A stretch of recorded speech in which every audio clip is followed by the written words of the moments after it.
Demokrat protes cat pesawat kepresidenan. Biarin aja, namanya juga nyinyir. Ditulis oleh Sardi di cwar.com. Pesawat kepresidenan yang awalnya berwarna biru langit dan putih, kini terlihat berwarna nuansa merah dan putih. Pengamat penerbangan Alvin Lee mengungkap bahwa pesawat kepresidenan diubah warnanya kini menjadi merah putih. Dia mengkritisi biaya cat ulang pesawat kepresidenan itu. Melalui akun Twitter pribadinya, Alvin Lee menyebut biaya cat ulang pesawat setara jenis B737-800 berkisar antara 100.000 US dollar hingga 150.000.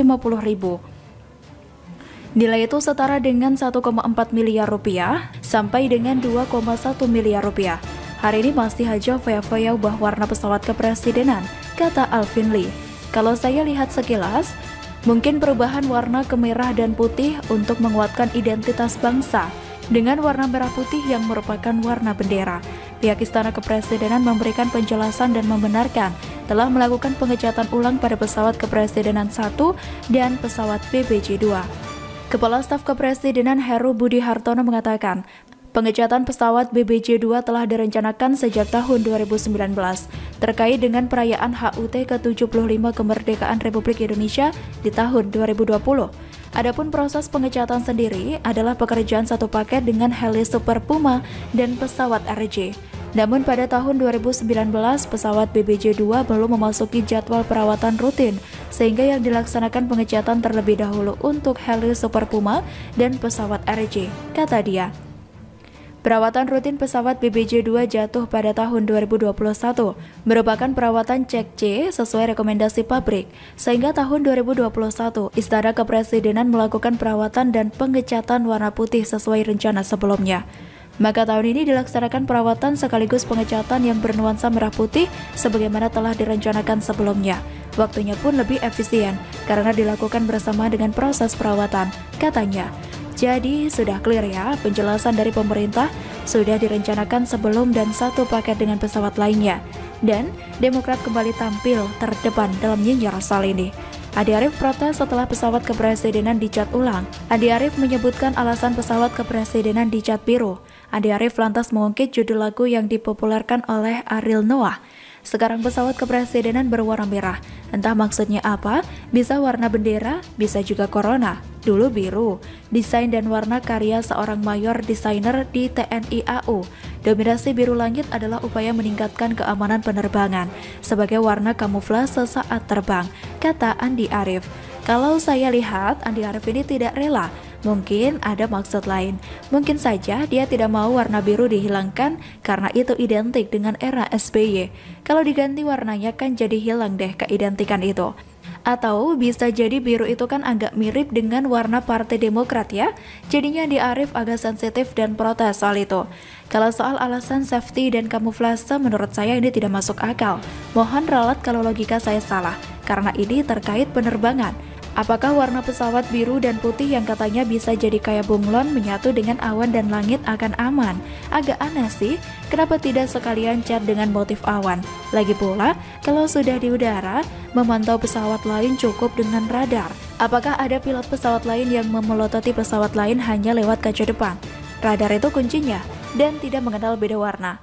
Dan lagi-lagi Demokrat kembali meributkan hal yang sesungguhnya tidak penting. Sudah ada penjelasan dari pemerintah kenapa pesawat dicat. Kalau masih saja mau meributkan ini, artinya memang sengaja ingin ribut. Seolah tidak senang dan selalu mencari celah. Kritik seringkali tidak bermutu. Sama tidak bermutunya dengan partai dan sebagian kadernya. Mirip seperti orang yang kebelet cari panggung, semuanya dikritik.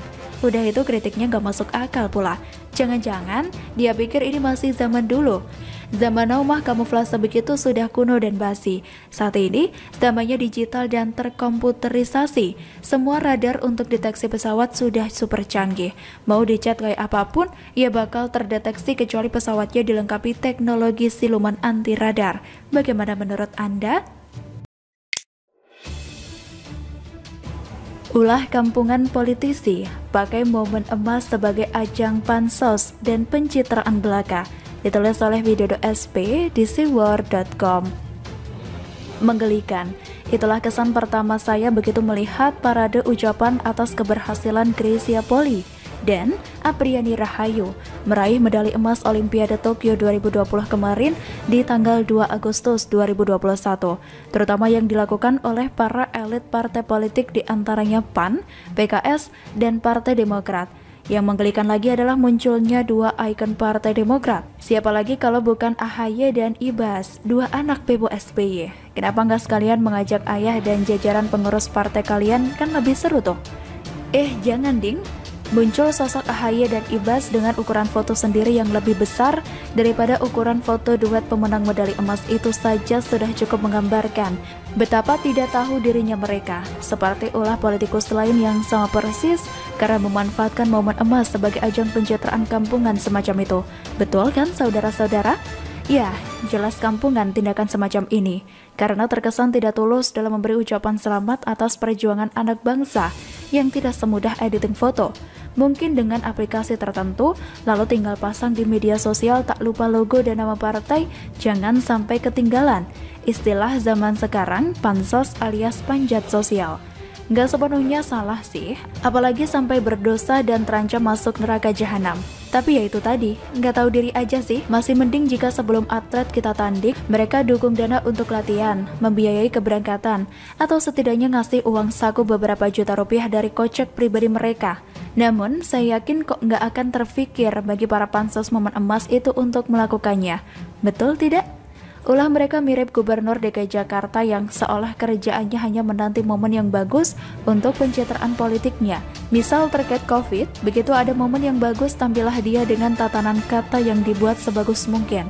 Giliran kondisi gawat, seperti masuk bunker anti peluru dengan gantungan kertas di pintu bertuliskan "Don't disturb me".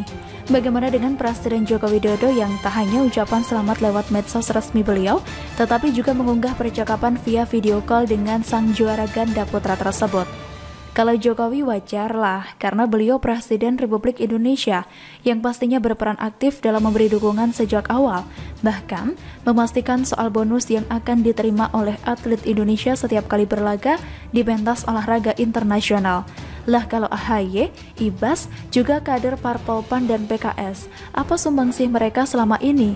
Kalau misalnya mereka mendadak atau ngakunya tergerak memberi bonus setelah Greysia atau Apriani meraih medali emas nantinya, saya sangat yakin kalau tidak dilakukan dengan ketulusan, karena mesti ada embel-embel atau timbal baliknya. Seharusnya perilaku kampungan semacam ini perlu ditandai dengan jelas sebagai pelajaran agar para politisi itu jangan berpansos ria setiap kali atlet nasional berprestasi di tingkat dunia. Jikalau pelakunya elit partai, tandai orangnya dan partainya, jangan dipilih lagi pada Pileg 2024 nanti. Kalau pelakunya kebetulan hanya kader biasa, ya tetap tandai orangnya dengan tulisan gede-gede, politisi kampungan. Oh iya, selain kampungan, bagi saya orang-orang yang berpansos ria memanfaatkan momen emas Olimpiade juga bisa dibilang kekanak-kanakan. Mereka seperti mendapatkan mainan baru yang bukan tak mungkin akan dijadikan pola sampai 2024 ke depan. Kalau perlu, ada atlet atau keturunan Indonesia yang membela negara lain kebetulan juara, akan dipakai sebagai media kampanye juga. Itu penerawangan saya sih. Akan tetapi, penilaian akhir ya saya kembali serahkan pada Seawarders yang bijaksana dalam menyikapi setiap realitas politik di negara kita. Saya sih sudah 2 edisi pemilihan anggota legislatif tidak memilih satupun dari kader PAN, PKS, dan Partai Demokrat. Oh iya, satu lagi dari Gerindra. Kalau PD Perjuangan, saya masih wait and see terkait sikap politik mereka belakangan ini, terutama soal serangan terbuka ke Ganjar Pranowo dan munculnya baliho Puan Maharani di mana-mana. Kalau masih aneh begitu, ya mungkin Pileg nanti saya akan arahkan coblosan paku ke partai lain. Bagaimana dengan Anda? Pantaskah momen emas dijadikan sarana pansos bagi politikus kampungan tadi? Saya yakin si Wodar satu frekuensi, satu suara dengan ulasan saya kali ini. Malah mungkin sudah dalam